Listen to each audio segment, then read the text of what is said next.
Jennifer. It's me, Darciea Houston. I have some direct concerns regarding our partnership. The biggest problem I see with working with big entities, all of these big organizations want to work with small, local, urban businesses, people, to bridge the gap, so they say. Well, why I know that that is a false statement, and you really need to pay attention to the type of people that say these things, because they might offer new business. A big conglomerate might offer the opportunity to work with smaller companies.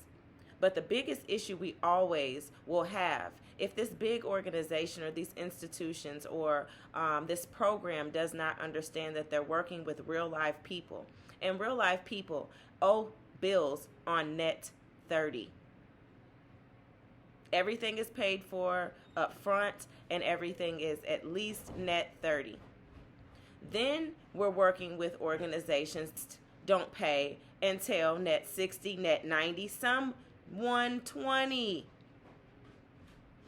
That is ridiculous. How do you think that you're really going to thrive as a small business working with a big business that cannot matriculate the money, even though they would have it better than working with another small business? If you really wanted to work and empower and support small business, you would move up your pay to help them adjust. This doesn't have to be forever, because nobody plans to be small forever. But at least within the first year, definitely the first check, if not for 6 months, start, moving up to maybe net 45, then net 60. Help people get there when they're starting. But you all have a big issue with just running around saying things. It doesn't make sense. And if you're forcing people to go get loans because you'll need, capital and all of this money overhead, it could be really reduced, and we could really get in if that one deal to pay sooner and over a gradual period of time go back to doing business the way you do if I'm doing business with you. But a new business, that is not feasible. It's not favorable. It does not help. And it's not supportive. It's exclusive and disrespectful. The next thing is the integrity and disrespect. The time frame, the response time is 100% disrespectful. I honestly don't think that weight should just be on Dr. Taylor. I feel like there's some institutional drama, going on. Just knowing for self, working with HBCUs and just schools in general, right? But the integrity part. We are out here doing it. Unlike many others. And so much so our goal is to be impactful. Not so much just to go in and execute and then leave and give you a report. We are making sure we're making moves, and people are accelerating with agriculture.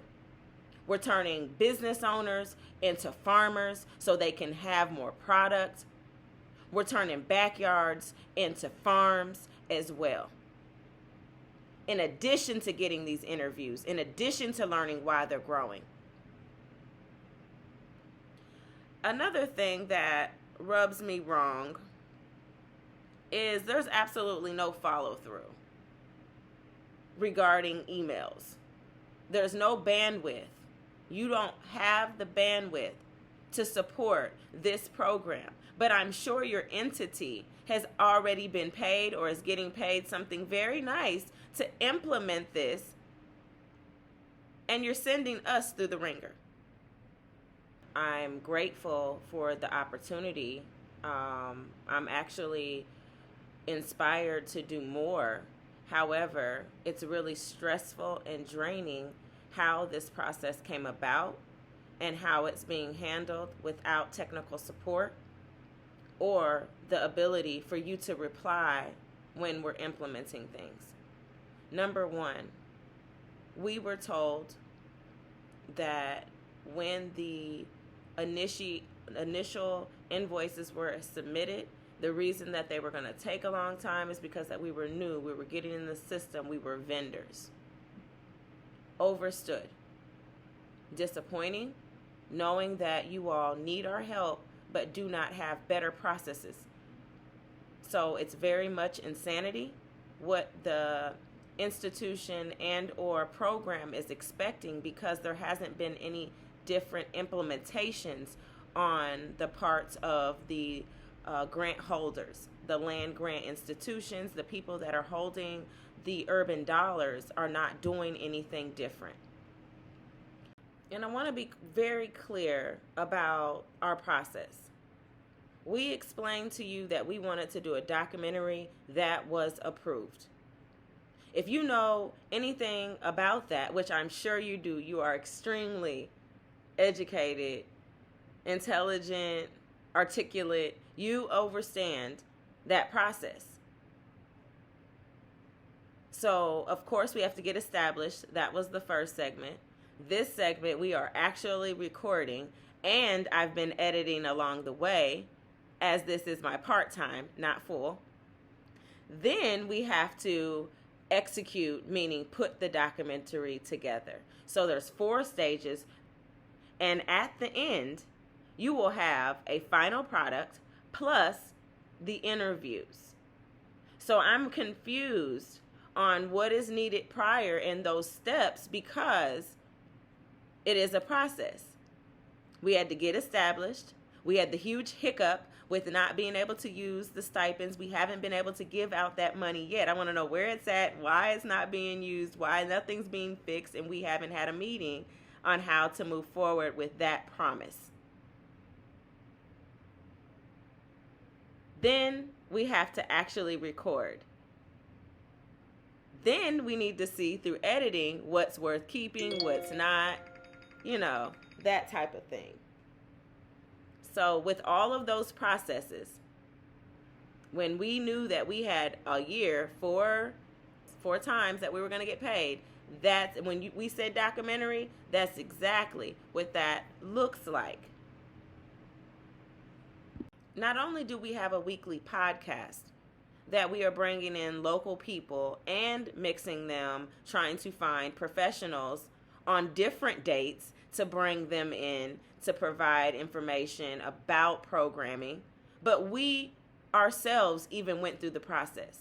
I've gotten a farm number on my home since I've been working and partnering with Florida A&M. I have a recorded process. We've started backyard liberation gardens since this, as a result of being engaged in our podcast. It has been a very good thing for us, but you all are stalling us out and not helping us move forward based on the fact that you want to pay in a way that's not conducive to the low, impoverished person like ourselves as farmers. We're living beyond paycheck to paycheck as a worker would, and we're not receiving the respect of time. You're asking for our time. We're working a part-time job, and you're just, it'll be in the mail by next week. I gave you my invoice in the end of July. It's almost October, and I just sent in some new information. How about I send the invoice, somebody's able to check it and say, no, this is the way we need it, and here is a template. Because we know you're a farmer, we know you're beating the streets out here trying to get us interviews and testimonies and things we need. We've hired you to do this, so we want to make things. We're an institution. We're an educational institution. We have all of this technical support. We've got students, because we're out here by ourselves. Does that make sense to you? I mean, is that like real? I'll wait.